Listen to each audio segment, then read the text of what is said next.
vomiting, which an ordinary gynecologist and general practitioners who are listening me will be all benefited. I feel any person who's in specialty should be benefited by this particular thing, because vomiting is a very common thing. So we will now hear from Rahul Jain.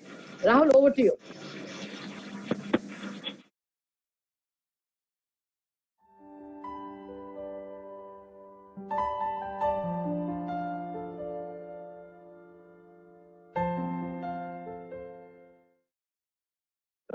They're not both the same.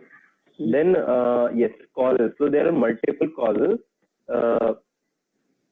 Afterwards, after these causes, I have made a mnemonic also, like how to remember them and how to rule out each in with basic investigation. So, correct causes. So the main causes are first abdominal causes. When we think of vomiting, the first thing which only comes to our mind is food poisoning. But that is only one small spectrum, that is infections.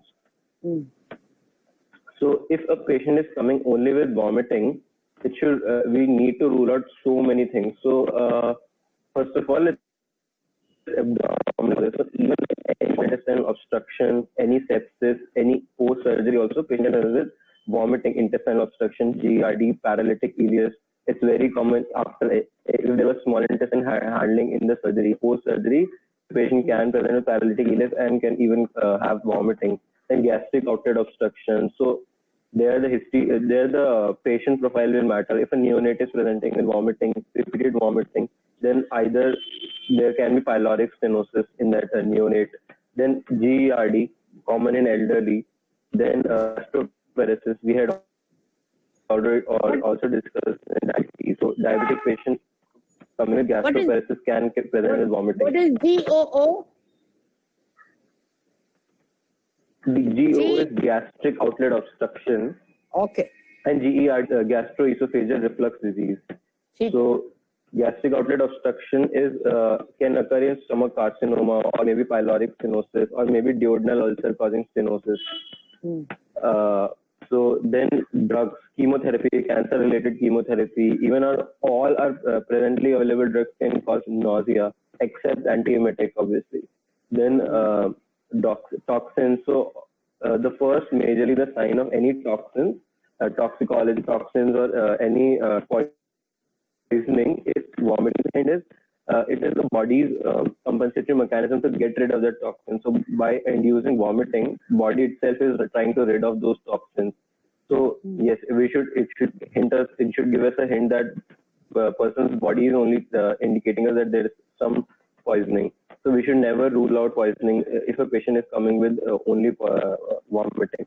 Then obviously all the infections, even UTIs, most of the times can end with only nausea and vomiting, fever, any infection in the body, sepsis, peritonitis, even any abscess, even brain present as vomiting. Then metabolic causes. So first is diabetic ketoacidosis. In the complication of diabetes, we have discussed that there is an element of ketosis in diabetic ketoacidosis. So those ketones they irritate gastric mucosa. So that irritation of gastric mucosa causes vomiting. Then pregnancy. So why in pregnancy is vomiting? So in the first few weeks of pregnancy, there is this hormone called as beta-HCG.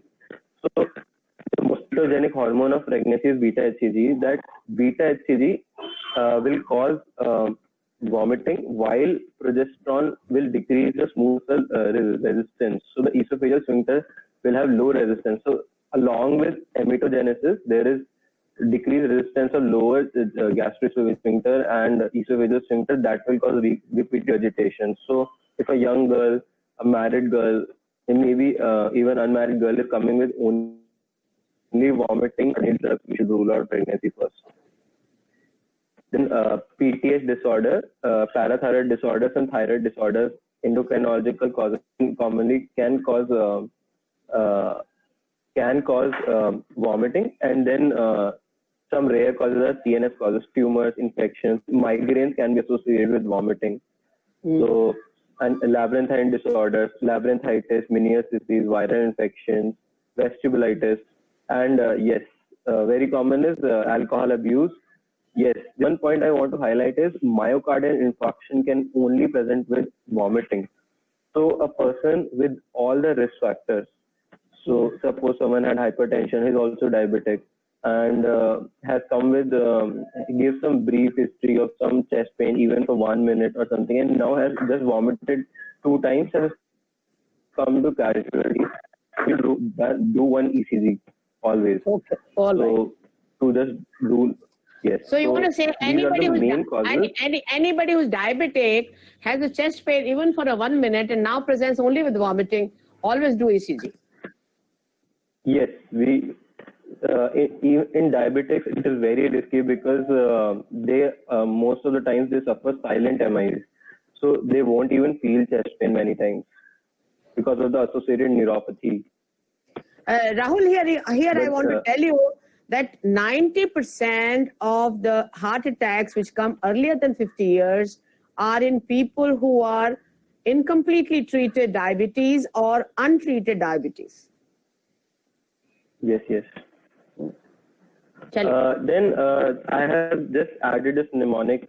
It's very helpful mnemonic. So when we are seeing a patient only vomiting, so the important causes and which requires emergency attention can be ruled out through this mnemonic called as ABCDEFGHI. So with each letter, I can with one basic investigation, I can rule out that cause. So Correct. the mnemonic goes like: A is acute renal failure, Addison's disease. B is brain. So in brain, there is this area called as area of postrema, and that area of postrema is responsible for inducing vomiting. So wherever there is increased IC3 in intracranial pressure in the inside around the brain, that area gets compressed and it stimulates, causes vomiting. So that here history of projectile vomiting or non-projectile vomiting is very relevant. Okay. Then C is cardiac. Myocardial infarction can present as vomiting, and D is diabetic ketoacidosis. So E is ears, labyrinthitis and meninges, foreign substances, alcohol, drugs. G is gravidarum, pregnancy, and H is hypercalcemia, infection. So keeping in mind that these A, B, C, D, F, G, H, I, we have to do investigation. So whenever anyone comes to casualty, we always do these 3-4 basic investigations. एक बार पीछे जाना है, पीछे वाला slide please. पीछे वाला slide. H is hypercalcemia. Okay. ठीक है. Done. I is infection, so UTIs. So, okay, before going to the investigations, I will just discuss it here itself. So for A, acute renal failure, if I need to detect acute renal failure, I will be doing serum creatinine. So first of all, serum creatinine. For Addison's disease, I will be doing serum electrolytes to rule out Addison's disease, any abnormalities. Then for cardiac, I will do ECG. For DKA, I will do random blood glucose. And for pregnancy, I can do just pregnancy card. Okay. For infection, like CBC. So basically, just 4 basic investigations, that is CBC, serum creatinine, serum electrolyte, and ECG. Even though we might be doing them as a baseline investigations for most of the people coming to casualty, even going for admission, but these 4 investigations can rule out so many things if we know the causes about them. Very good, very good. So yes, I've added more things. So yes, so CBC for infection, serum electrolytes for adrenal or even hormonal causes, and ECG for MI, serum creatinine for acute renal failure, random blood glucose for diabetic ketoacidosis, serum calcium we can send, and yes, urine routine for UTI, and there's one more thing, ABG. So vomiting. So vomiting, the major, usually the content is my stomach acid. So stomach acid is very rich in HCl, and all the acidity is maintained by HCl itself. So when some person is vomiting repeatedly, there is loss of acid from the body, and it can cause metabolic alkalosis. Good. So I would like to highlight this point here that alkalosis is always more dangerous than acidosis. Good. Alkalosis ways causes a shift of ions.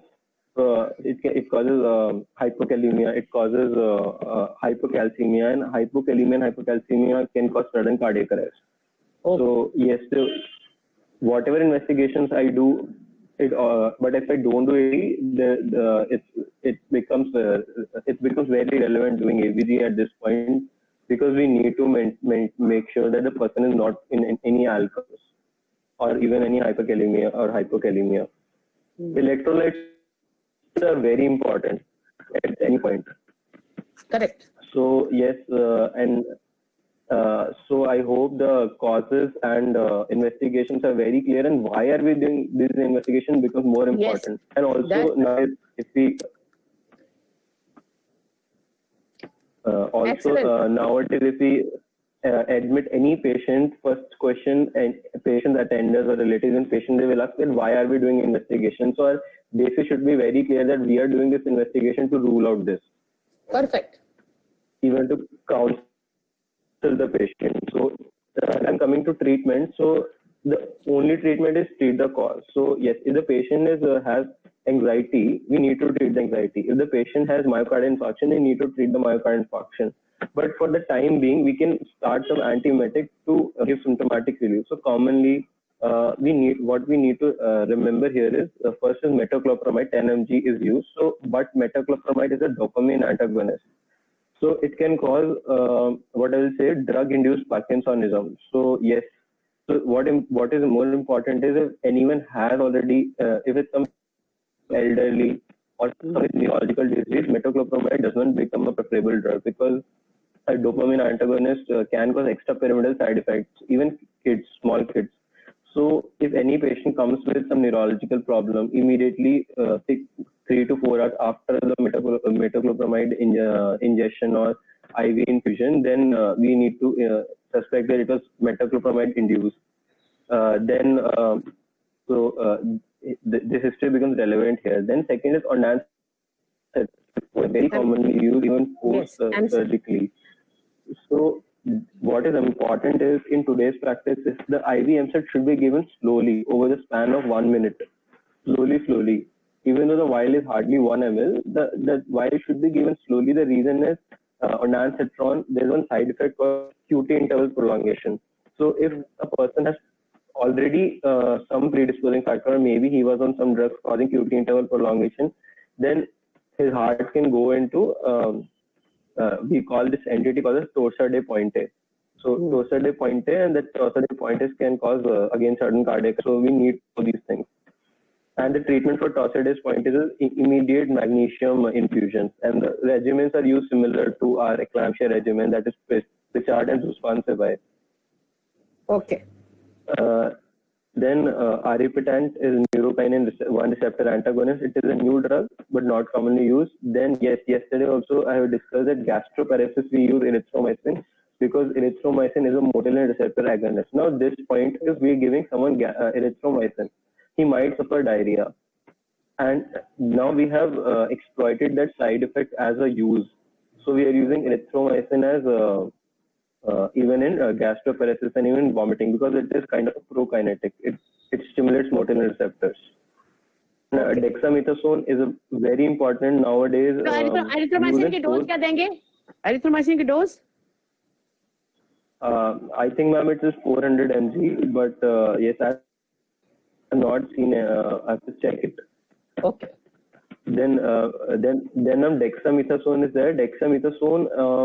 Dexamethasone is mainly used in post-operative nausea vomiting, and it is very useful in the cases when there is associated increased intracranial pressures. The dexamethasone decreases cellular edema, so cytogenic edema, so it is helpful there. So neuronal edema also it will reduce. And then antipsychotics, chlorperazine and even and they are mainly used for intractable hiccups associated with vomiting.